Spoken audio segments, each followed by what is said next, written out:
Assalamu alaikum wa rahmatullah.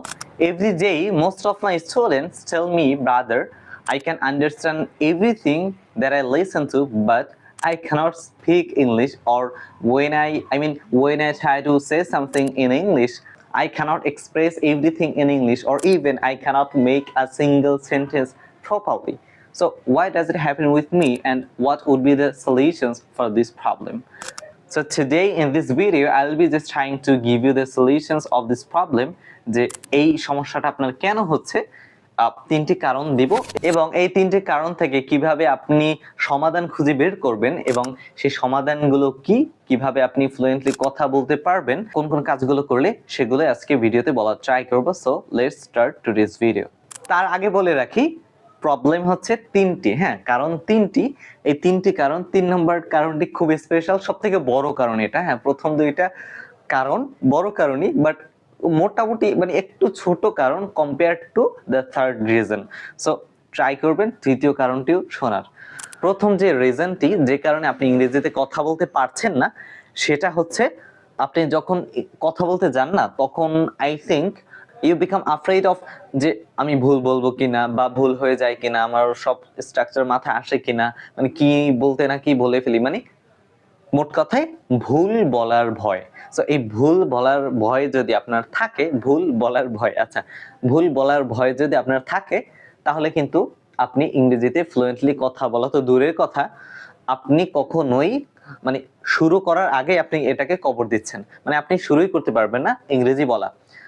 So প্রথম রিজনটি হচ্ছে আপনার একটু আপনি ভীত যে আপনার ভুল হবে কিনা বলার আগে, আপনি নিজেকে বলার আগেই মানে শুরু করার আগেই ভয় আপনি আর ওটা করতে চাচ্ছেন না, এটা কিন্তু হয়।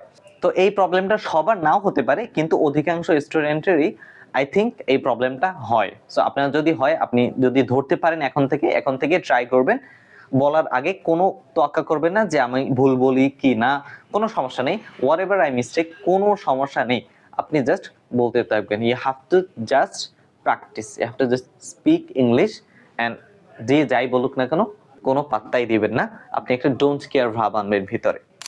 সেকেন্ড যে রিজনটি হতে পারে না, হয় এটা আপনার ভোকাবুলারি ভান্ডার যদি কম থাকে, আই মিন আপনি শব্দার্থ যদি না জানেন, অবশ্যই আপনি কিন্তু সেন্টেন্স বড় করতে পারবেন না, অথবা সেন্টেন্সই বানাতে গিয়ে আপনি আটকে যাবেন স্ট্রাকচার জানলেও, বাট আপনি সেই জিনিসটা কিভাবে বলবেন ইংলিশে, আপনি তো সেটার ইংলিশ জানেনই না।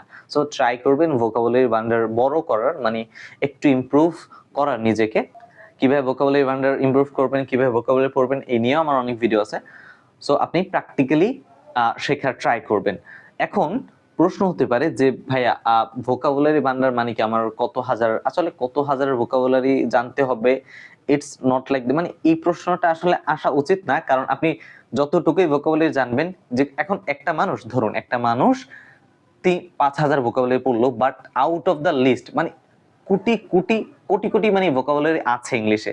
এখন সেই কোটি কোটি কোটি কোটি হাজার কোটি ভোকাবুলারি তো সব মুখস্থ, আপনি শেষের সারি যদি মুখস্থ করেন, যেগুলো লাগে না স্পোকেনে, আপনার সেশনে লাগে না, আপনি যে জব করতেছেন সেখানে লাগতেছে না, আপনি যেখানে এক্সাম দেবেন সেখানে লাগতেছে না, তো সেই ভোকাবুলারি পড়ে তো লাভ নাই। সো অনেকের আছে অনেক ভোকাবুলারি পড়ার পরেও কিন্তু কোনো কাজে আসে না। তো আপনাকে জাস্ট সিলেক্ট করে করে বাছাই করে করে পড়তে হবে বিশ্বস্ত কোনো জায়গা থেকে, এবং আপনি দেখলে বুঝবেন, হ্যাঁ এটা যে না আমি বললাম যে এখান থেকে পড়ুন আপনি একদম লাগবে, বাট দেখলেন যে লাগে না, বাট এটা এমন না, আপনি দেখলে বুঝবেন যে এইগুলাই কিন্তু বাংলায় আপনার লাগে, সেগুলো ইংলিশে লাগবে। আচ্ছা যাই হোক, সো ভোকাবুলারি ভান্ডার আপনাকে ইমপ্রুভ করতে হবে এই কারণে, কারণ আপনি যদি নাই জানেন তাহলে কিভাবে বলবেন এটার ইংলিশ কি। আচ্ছা তৃতীয় যে কারণটি, সেটা হচ্ছে কি খুব স্পেশাল একটি কারণ, না কোনো স্পেশাল কোনো কারণ না, কিন্তু এটা স্পেশাল না বাট অনেক ইম্পর্টেন্ট, এবং আপনাদের ভিতরে সকলেরই এটা প্রবলেমটা আই থিঙ্ক আছে। সেটা হচ্ছে আপনি বলাই শুরু করেন না। এখন বলা শুরু কেন করেন না সেটা প্রথমে বলছি, এটা হতে পারে, বাট আপনি বলা শুরু করতেছেন না এটা আমি বলতেছি। এখন বলা শুরু আপনাকে করতেই হবে। কিভাবে? ভাই আমি তো যদি কিছু নাই পারি, বলতে পারি না, আমি বলা কিভাবে শুরু করবো? আপনি কিভাবে জানলেন ভাই যে আপনি বলতে পারেন না? আপনি তো বলেনই না।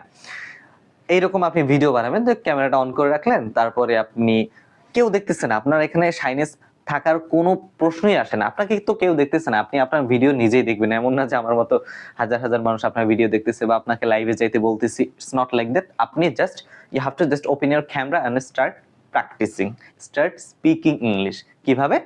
ক্যামেরা অন করলেন, তারপর আপনি একটা টপিক সিলেক্ট করলেন আগে থেকেই, প্রথম আগে থেকে একটা টপিক সিলেক্ট করলেন, ফ্রেন্ডশিপ। এখন এই ফ্রেন্ডশিপ নিয়ে আপনি বলবেন ফ্রেন্ডশিপ ইজ, প্রথম ডেফিনেশন দিবেন, ফ্রেন্ডশিপ ইজ সামথিং।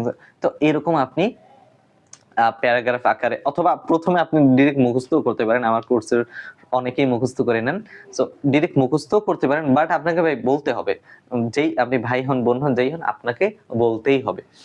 যদি ভিডিও করতেও একটু আপনি অকওয়ার্ড ফিল হন, তাহলে কোনো সমস্যা নেই, আপনি অডিও রেকর্ড করতে পারেন এবং আপনি সেগুলো শুনতে পারেন। তো এগুলো করলে কি হবে? এগুলো করলে যেটা হবে সেটা হচ্ছে, আপনি কয়েক মাস পর অথবা কয়েকদিন পরে, আপনি এক সপ্তাহে খুব একটা ভালো রেজাল্ট আই থিঙ্ক পাবেন না। তো আপনি 3 সপ্তাহ 4 সপ্তাহ পরে যখন সেই 1 মাস আগের রেকর্ডটা শুনবেন, 1 মাস আগের রেকর্ডটা দেখবেন, আপনি ধরতে পারবেন যে আপনার ভুলগুলো কোথায় হচ্ছে। বলার সময় কিন্তু অনেক সময় মাথায় আসে না, বা মানে পরে সব বোঝা যায় আপনার কোথায় ভুল হচ্ছে। আমি আমার ভিডিও পরবর্তীতে দেখি, তখন বুঝতে পারি আমার কোথায় ভুল হচ্ছে, অন্যকে দেখাই। সো আপনি অন্যকে শোনাতে পারেন। লজ্জা রাখলে অনেক কিছু করা যায় না। সো অন্যকে শোনাতে পারেন, না হলেও আপনি নিজে নিজে শুনতে পারেন, দেখতে পারেন। So you have to just start speaking English. এটাই ছিল আজকের সিক্রেট। এছাড়া কোনো হিডেন সিক্রেট নাই যেটার কারণে আপনি ইংরেজি বলতে পারছেন না। এটাই সিক্রেট, আপনি ইংরেজি বলছেনই না, আপনি ইংরেজি বলতে বাধ্য না। ওকে, কোন একটা ফ্রেন্ড বানান, অথবা রেকর্ড করেন, অথবা আপনি কোনো অ্যাপস দিয়ে প্র্যাকটিস করেন। however you can practice, but you have to practice regularly. আল্লাহ হাফেজ। আসসালামু আলাইকুম ওয়া রাহমাতুল্লাহ।